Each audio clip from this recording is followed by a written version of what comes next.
E aí, concurseiro fono, neste vídeo vamos resolver as questões do simulado da VUNESP, que eu disponibilizei essa semana no nosso grupo do Telegram. Se você ainda não tem esse material, corre lá no nosso grupo do Telegram, o link está na bio do Insta, baixa teu material e vem resolver aqui as questões de fonoaudiologia com a gente. Tudo bem? Então vamos lá, lembrando que como aqui é um vídeo para resolver as questões do simulado, e a gente não vai entrar em detalhes de cada questão, e sim focar no que a questão pede e nas respostas. Tudo bem, gente? Então vamos lá para a nossa primeira questão. A cavidade supraglótica é formada pelas estruturas que estão acima da glote, incluindo cavidades pares, localizadas lateralmente logo acima das pregas vocais, denominadas de... E eu trago aqui para vocês, né, uma imagem da laringe, né, num corte coronal, onde a gente, né, no qual dá pra gente observar esses ventrículos. Tudo bem, gente? Essas cavidades. Quais são as palavras que a gente tem que prestar mais atenção para responder, né, essa resposta, essa pergunta? O que é que ele quer saber? Ele quer saber o nome das cavidades. Não é de qualquer estrutura, né? Não é da entrada da laringe, que seria o ádito. Não é onde está localizado as pregas vocais, que seria a rima glótica. E sim, qual é o nome das cavidades que estão acima das pregas vocais. E nessa imagem a gente vê claramente, ó, que são os ventrículos laríngeos. Tudo bem, gente? Letra C é o nosso gabarito. Vamos para a nossa próxima questão.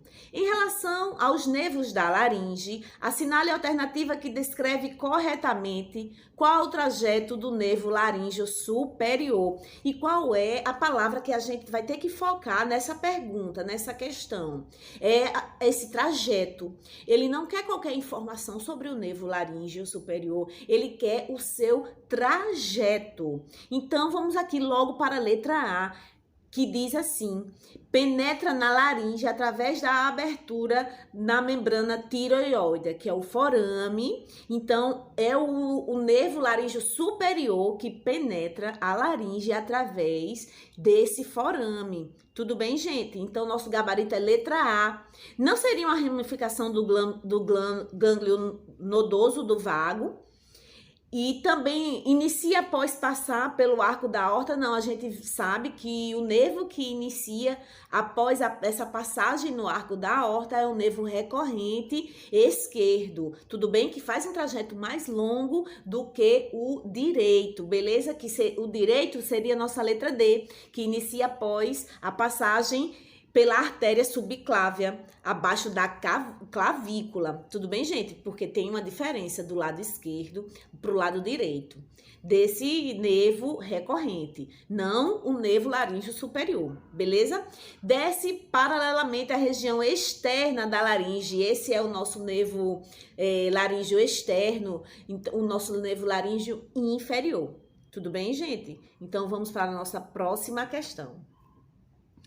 Para a avaliação do diagnóstico do distúrbio fonológico, a literatura aponta a avaliação complementar com provas aplicadas sem equipamentos. Existem algumas provas, né, que ajudam no diagnóstico do distúrbio fonológico. E entre essas está a diadococinesia oral. Diadococinesia oral, que é utilizada para... Então, o que é que esse exame, o que é que esse teste nos mostra, né? Primeiramente, vamos pensar um pouco nessa palavra, diadococinesia. O que significa este termo? E é a capacidade de executar os movimentos de formas rápidas, né, repetidas e alternadas. Tudo bem, gente? Então, a diadococinesia oral é o termo utilizado, né, nessa função, nessa habilidade motora oral. Tudo bem, gente? E a avaliação da diadococinesia oral, ela investiga a relação entre as alterações da fala e as habilidades motoras orais. Beleza, gente?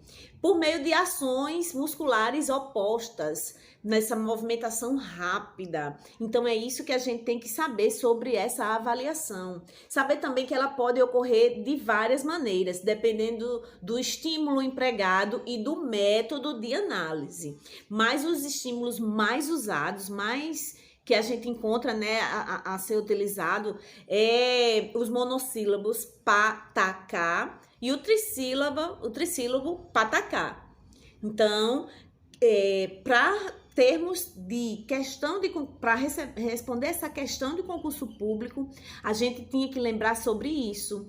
E diante as alternativas, aqui que corresponde à movimentação rápida, né, sobre essas habilidades motoras musculares opostas, essa resposta a gente vai encontrar na nossa letra B. Né, a medir a capacidade de alternar ações musculares diametralmente opostas, tais como na rápida produção de sílabas. Tudo bem, gente? Então, a pesquisa, né, nessa capacidade de alternar esses movimentos, né, opostos e tão rápidos, né, que é necessário durante a fala, medir essa capacidade é um teste realizado com o nome de diadococinesia oral. Tudo bem, gente? Então, portanto, o nosso gabarito é letra B. Vamos para a nossa próxima questão. Na prática clínica fonoaudiológica, em otoneurologia, na reabilitação vestibular, da vertigem posicional paroxística benigna, a VPPB, indica-se para o reposicionamento canalicular de canais semicirculares laterais. Indica o quê? A manobra que se inicia com o paciente sentado na maca e posicionado, deitado para o lado na direção do labirinto saudável. Então, ele pede qual? Essa descrição refere-se à manobra. Que manobra, né? Qual é a manobra que se inicia pelo lado bom? Então, esse é uma dica, né? Porque todas as outras manobras de reposicionamento, elas começam pelo lado ruim, exceto essa para a reposição dos canais semicirculares laterais, que é chamada de apine Gufone. Eu não sei como pronuncia esse nome, mas a resposta é essa, é a nossa letra B, porque na nossa letra C é uma prova sobre os canais anteriores. Tudo bem, gente? É uma manobra de reposicionamento dos canais anteriores. E a de Epley, que é a letra D, é do canal posterior. Tudo bem? Então, nessa questão, eu quero que vocês fiquem atentos a esses 3 pontos. De Appiani Gufone é a única que começa pelo lado bom. E ela é uma manobra de reposicionamento de canais semicirculares laterais. Enquanto a Iacovino e a anterior, é dos canais anteriores, do canal anterior, né? Dos canais direito e esquerdo anteriores, e a de Epley é do canal posterior. Tudo bem, gente? Então, a nossa resposta, nosso gabarito é letra B. Simbora para a próxima questão. O nervo vago é dividido em ramificações que são responsáveis pela inervação de toda a cabeça, pescoço, tórax e abdômen. E, particularmente, quanto aos aspectos vocais, uma lesão originada no trajeto entre o núcleo ambíguo e a musculatura laríngea provoca diferentes manifestações na produção vocal. Nessa concepção, uma lesão alta localizada acima do forame jugular produz uma paralisia A, dos nervos laríngeo superior e inferior, B, do véu palatino e da região posterior da língua, C, de todos os músculos da laringe e do véu palatino, D, da região posterior da língua e dos músculos da laringe, E, do véu e Desvio da úvula contralateral à lesão. A banca trouxe essa questão e o gabarito como sendo a letra C. E qual é o foco, o que é que a gente tem que prestar atenção para responder essa questão, né? Ela fala sobre o trajeto entre o núcleo ambíguo. E esse núcleo ambíguo do nervo vago, ele é relacionado a partes motoras, à inervação motora. Tudo bem, gente? E existem 4 núcleos do nervo vago e um deles é o ambíguo, responsável pela parte motora desse nervo. Tudo bem, gente? E ele também fala que é acima do forame jugular, onde então esse local ainda não houve a separação, a divisão, a bifurcação do nódulo nodoso, que é abaixo do forame jugular, e ali que ocorre a divisão as ramificações para o plexo e das fibras que vão para o plexo e que vão para a laringe. Tudo bem, gente? Como a lesão foi antes dessa divisão, então vai ocorrer a paralisia dos músculos da laringe e também do véu palatino, beleza? Vamos lembrar que o véu palatino é inervado pelo plexo, mas também é inervado, o tensor do véu palatino é inervado pelo o nervo trigêmeo. Tudo bem, gente? Então, muita gente ficou em dúvida nessa questão, mas a banca deu letra C como gabarito e, dentre as outras alternativas, né, na hora da prova, a gente tem que marcar uma e a resposta seria, de fato, a letra C. Tudo bem, gente? Vamos lá para a nossa próxima questão. Questão bem discutida essa. Nas síndromes das afasias, as características distintivas de linguagem auxiliam na classificação do seu diagnóstico, de forma que a afasia transcortical sensorial, a característica distintiva refere-se a, e o que é a principal diferença, né, das outras afasias para essa afasia transcortical sensorial. E uma característica principal dela é a capacidade de repetição. O paciente com a afasia transcortical sensorial, ele tem a habilidade dessa repetição preservada. Porém, muitas vezes ele não compreende o que ele está repetindo, mas ele consegue fazer essa repetição. Tudo bem, gente? Por isso, o nosso gabarito é a letra A. Simbora para a próxima. A disartria, decorrente de lesão no sistema extrapiramidal, em que a principal manifestação é a presença de movimentos involuntários exagerados, como ocorre na Coreia de Indyton, é classificada como... Vamos lembrar o seguinte, quais são as disartrias, né, decorrente de lesão desse sistema extrapiramidal. E a gente tem que lembrar de duas, as hipocinéticas e as hipercinéticas. Beleza, gente? Lembrando que na doença de Parkinson, a gente vai estar diante de uma disartria hipocinética. E já nas Coreias, a gente vai estar diante de uma disartria hipercinética. Portanto, nosso gabarito é nossa letra D. Tudo bem, gente? Simbora para a próxima questão. Na intervenção fonoaudiológica em quadro de criança com desvio fonológico, podem ser utilizadas teorias linguísticas com um enfoque terapêutico no planejamento e na reorganização fonológica, como propõe o modelo terapêutico denominado de modelo de oposições múltiplas, que se refere a...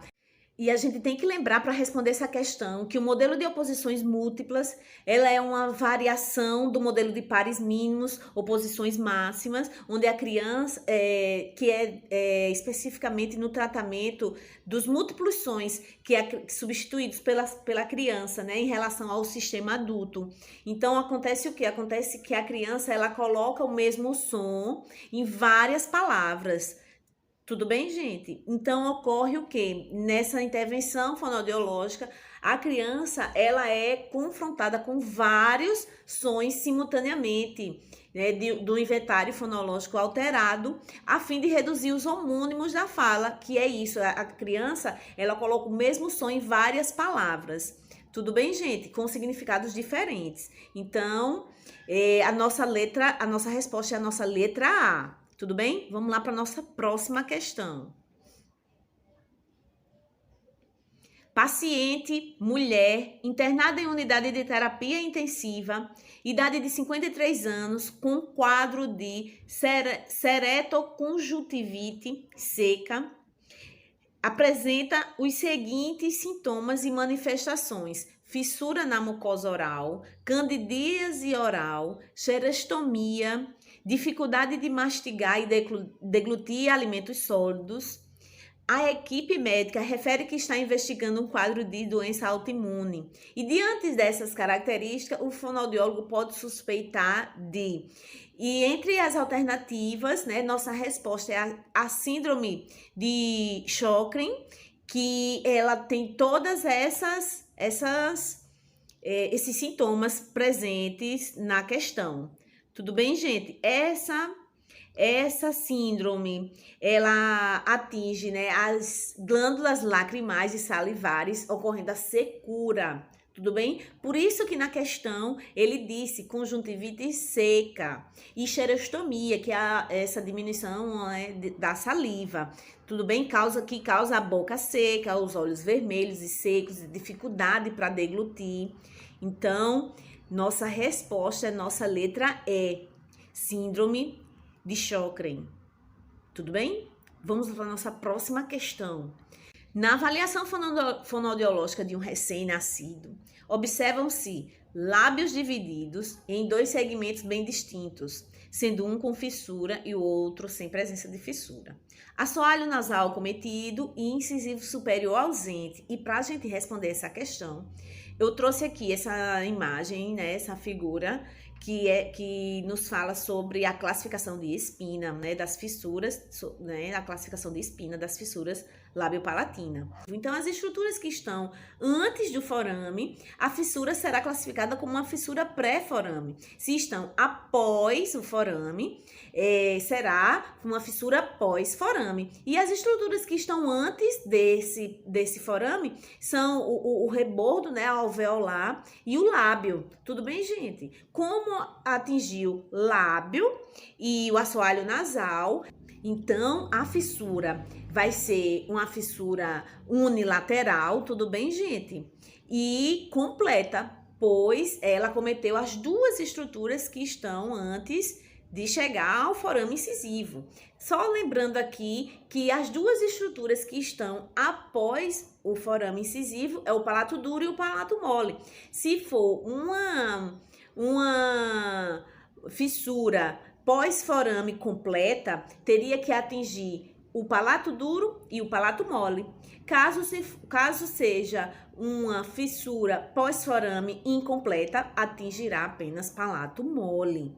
Tudo bem, gente? Então, nosso gabarito é letra A. Se a gente já fosse para as alternativas, a gente veria que a única alternativa possível é a letra A, pois é a única que está falando sobre esse pré-forame. Tudo bem, gente? Mas eu trouxe aí essa figura para que vocês, né, tenham conhecimento e afinidade com essa figura que já caiu em muitas questões.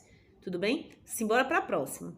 De acordo com as diretrizes de atenção da saúde, da triagem auditiva neonatal, são considerados neonatos ou lactentes com indicadores de risco para deficiência auditiva, ou a IRDA, né? Aqueles que apresentarem fatores de risco em suas histórias clínicas, dentre eles o critério de, letra A, permanência superior a 2 dias na UTI neonatal, não, está lá nessa diretriz de atenção, da triagem auditiva neonatal, está lá que é a permanência superior a 5 dias em UTIs, tudo bem, gente? Mas o peso né, ao nascimento, se ele for menor que 1,5 kg, é um fator de risco, tudo bem? Por isso, nosso gabarito é letra B, certo, gente? Nessa letra C, ele fala sobre o APGA, que é aquela nota que o recém-nascido recebe. E lá na diretriz está de 0 a 4 no primeiro minuto, mas no quinto minuto não é de 4 a 6, e sim de 0 a 6. Essa nota que esse recém-nascido recebe no quinto minuto de vida, ele coloca aqui de 4 a 6, e não é. O critério seria de 0 a 6. No primeiro minuto está correto, de 0 a 4, beleza? Mas ele erra aí no segundo. Necessidade de oxigenoterapia no primeiro dia de vida também não tá lá, né, explícito como um critério de risco, beleza? Idade gestacional de 36 semanas. O que é pra gente é o recém-nascido prematuro. Então, para que ele seja prematuro, eles têm que estar abaixo de 37 semanas, não de 36 semanas. Tudo bem, gente? Por isso, nosso gabarito é letra B. Próxima. Paciente de 61 anos comparece à avaliação de videofluoroscopia da deglutição para investigação da etiologia da aspiração laringotraqueal. Foi observado no exame que ocorreu a aspiração durante a deglutição. Veja só quantas informações essa questão nos traz. Então, esse achado indica ao fonoaudiólogo que a causa dessa aspiração pode ser. E qual é a palavra-chave que a gente tem que, né, prestar muita atenção para que a gente consiga responder essa questão? A palavra-chave é que foi observado a aspiração durante a deglutição, ou seja, é esse durante, aspiração durante a deglutição. Então, que cabe, né, aqui como resposta o que é que vai ocorrer, né, para que venha a acontecer uma aspiração durante a deglutição. Ou seja, o fechamento laríngeo está incompleto, porque foi durante a deglutição, foi durante a passagem do alimento.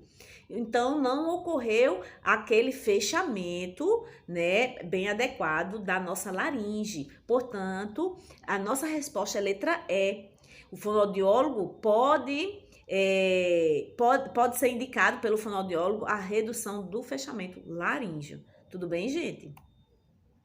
Mais uma. No neonato, os reflexos neurovegetativos, considerados como proteção, respectivamente, do trato gástrico de alimentos inadequados em sua característica ou tamanho e das vias aéreas durante a alimentação, expelindo todo o material estranho que adentrar o trato respiratório. A gente está diante aqui de reflexos de proteção. E quais são os reflexos de proteção? Ele quer respectivamente. E é nossa letra A, porque a tosse, né, ela vai expelir esse material. Tudo bem, gente? E também o vômito também vai fazer isso. Então, nossa resposta é a letra A. Vamos para a nossa próxima questão. Para o diagnóstico precoce das dificuldades de amamentação, é importante considerar os aspectos de pega, posicionamento da mãe e do neonato, a sucção não nutritiva e sucção nutritiva, bem como o comportamento do recém-nascido e da interação mãe-filho. Diante dessa concepção, assinale a alternativa correta. Então, vamos lá. São sinais de pega correta quando o queixo do lactente não está em contato com o seio materno. E a gente sabe que isso é errado. A gente respondeu algumas questões no mês de agosto, né, o agosto dourado, sobre a amamentação. E a gente viu que as sinais de pega, o queixo do lactente não está em contato com o seio materno, não, isso está errado.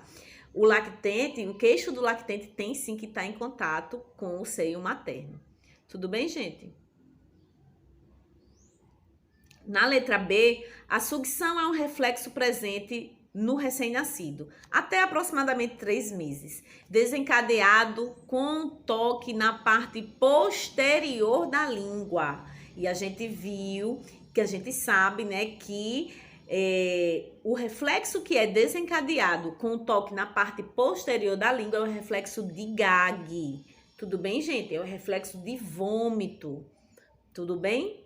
Vamos lá para a nossa letra C. O padrão de sucção é marcado pela presença de diferenciações relacionadas aos movimentos de língua, lábios, mandíbula, musculatura oral e com ritmo durante a sucção. E essas diferenciações, quando relacionada com pega incorreta, prejudicam o aleitamento e podem levar ao desmame precoce. Então, esse é o nosso gabarito, essa é a alternativa correta. Porque o padrão de sucção é marcado pela presença dessas diferenciações. A gente tem que lembrar que o padrão de sucção do neonato, até por volta dos 3 meses, ele é um padrão do suckling, né? Porque tem o suckling e o sucking. E esse suckling, que é onde tem o L, a gente tem que saber que o movimento de língua, né, é anterior e posterior, lembrando lambidas, né? Então, a gente tem que fazer essa associação de suckling com o sucking. O suck sem o L, ele não possui mais essa movimentação anterior e posterior, e sim uma movimentação mais complexa. Tudo bem, gente? Então, o nosso gabarito é a nossa letra C. Vamos lá para a próxima, para que o vídeo não fique longo. Na terapia das disfagias orofaríngeas neurogênicas, pode ser utilizada a manobra facilitadora, cujo objetivo principal é o fechamento laríngeo antes e durante a deglutição, evitando a aspiração. O paciente com fechamento glótico reduzido deverá inspirar, prender a respiração, deglutir e tossir imediatamente após a deglutição. Essa manobra é denominada de, e a gente poderia ficar em dúvida, né, em relação à superglótica e à supraglótica. E a gente está diante aqui da supraglótica, porque para que ele explicou bem direitinho na questão como essa manobra é realizada. Mas para que seja uma supraglótica, teria que realizar essa deglutição com esforço. É a diferença da superglótica da supraglótica para supraglótica. É essa, tudo bem, gente? Então, a supraglótica, o paciente tem que realizar essa deglutição com esforço e seguir todos esses passos que a questão nos traz. E nossa resposta, então, é a nossa letra C, supraglótica. Tudo bem? Nossa próxima questão. O par de nervo craniano responsável pela sensibilidade do palato mole, nasofaringe, boca e dos 2/3 anteriores da língua e a gente sabe que é o trigêmeo. Tudo bem, gente? O trigêmeo, ele faz essa inervação sensitiva, né? Lembrando que os 2/3 anteriores da língua é uma sensibilidade geral, realizada por esse nervo trigêmeo, porque a sensibilidade gustativa, ela é realizada pelo nervo facial. Tudo bem, gente? Então, vamos lá para a nossa próxima questão. Considere a parede posterior da cavidade nasal, subdividida em segmentos, denominados de nasofaringe, orofaringe, velofaringe e hipofaringe.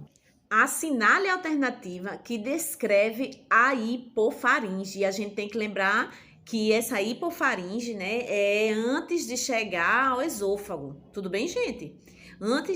Imediatamente antes de chegar ao esôfago, a gente está diante da hipofaringe. Ela se localiza por trás da laringe, beleza? E é a entrada para o esôfago. Então, entre essas alternativas, a nossa resposta é a letra A. Se estende da epiglote até o esôfago, ao nível da borda inferior da cartilagem cricoide, onde estão situadas a valécula lingual e o osso iode. Tudo bem, gente? Então, é nossa letra A. Nossa próxima questão. A mordida profunda, considerada como um dos fatores etiológicos dos distúrbios da deglutição e de alterações de fala é caracterizada por, e a gente sabe que essa mordida profunda, o que é que a gente espera de uma mordida profunda? A gente espera os dentes incisivos cobrirem, né? Os dentes incisivos superiores cobrirem os dentes incisivos inferiores. Tudo bem, gente? Com isso vai ocorrer uma diminuição, né, nessa simetria facial. Será a nossa letra E, o nosso gabarito, porque ele diz o seguinte: diminuição da altura vertical do terço inferior da face, levando a língua a ficar apertada dentro da cavidade oral e interfere no posicionamento da língua durante o repouso. Então, essas são as características da mordida profunda. Tudo bem, gente? Próxima questão. O músculo que aduz a glote, abaixa, encurta e espessa as pregas vocais, participando na fase faríngea da deglutição e é inervado pelo ramo recorrente do nervo vago. É o músculo qual? Então, ele está perguntando sobre um dos músculos intrínsecos da laringe. E a gente tem isso mais detalhado lá na nossa aula de voz. Para esse músculo, a gente tem um mnemônico, né, que a gente não vai mais esquecer as funções dele. E diz o seguinte: tá, adulto entra abaixado na escola? Então, observa só. Tá, o músculo TA. Em adulto, é porque ele aduz. Adulto entra abaixado na escola. Então, adulto é aduz. Entra é porque ele encurta as pregas vocais. Abaixado é porque ele abaixa as pregas vocais. E na escola é porque ele espessa as pregas vocais. Então, você veja só, nessa frase você já tem todas as funções do músculo TA. Portanto, fica fácil o nosso gabarito agora, sendo nossa letra C, o tiroaritenoide. Tudo bem, gente? Então, nosso TA, nosso músculo vocal. Tudo bem? Lá na nossa glote. Vamos para a nossa próxima questão. Os músculos primários da mastigação, ó, muitas questões e muitas bancas perguntam sempre sobre esses músculos da mastigação. Tudo bem, gente?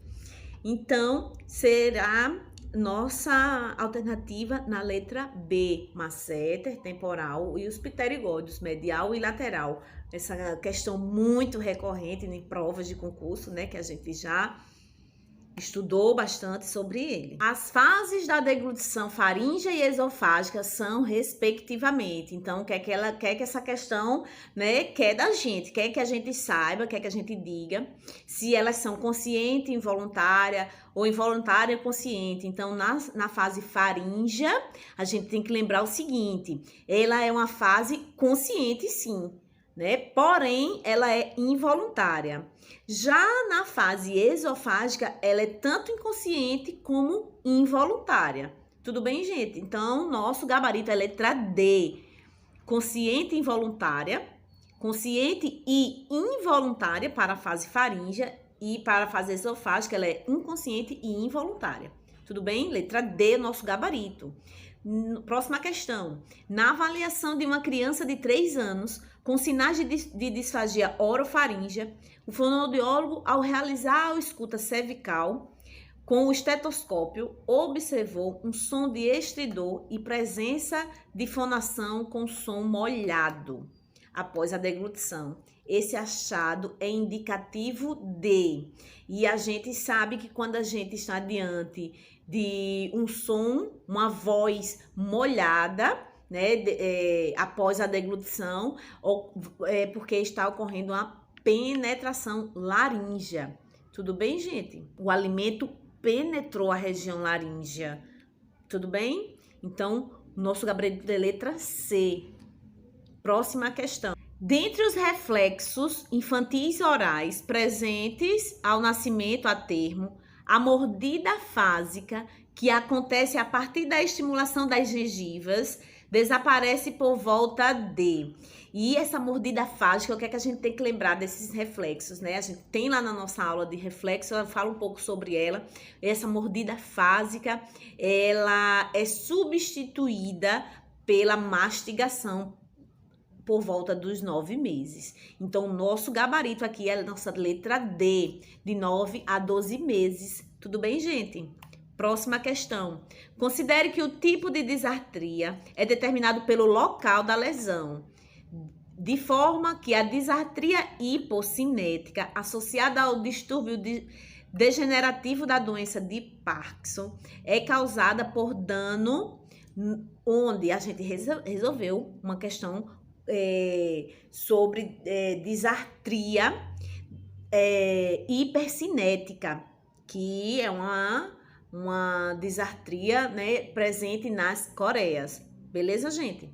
E sobre a disartria hipocinética, é uma disartria também do sistema extrapiramidal, mas com alteração nos gânglios basais. Tudo bem? É presente na doença de Parkinson, a hipocinética. E a hipocinética, ela tem como lesão, os locais de lesão nos gânglios basais. Tudo bem? Próxima questão.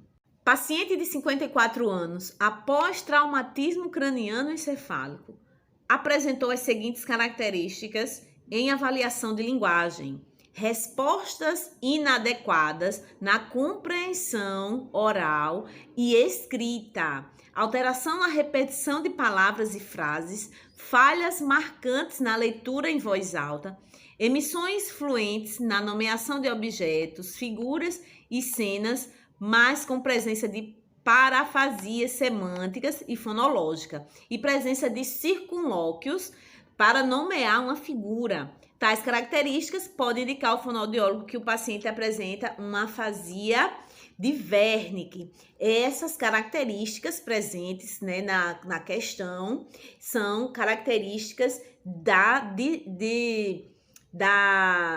afasia de Wernicke. Tudo bem, gente? Então, nosso gabarito é letra B.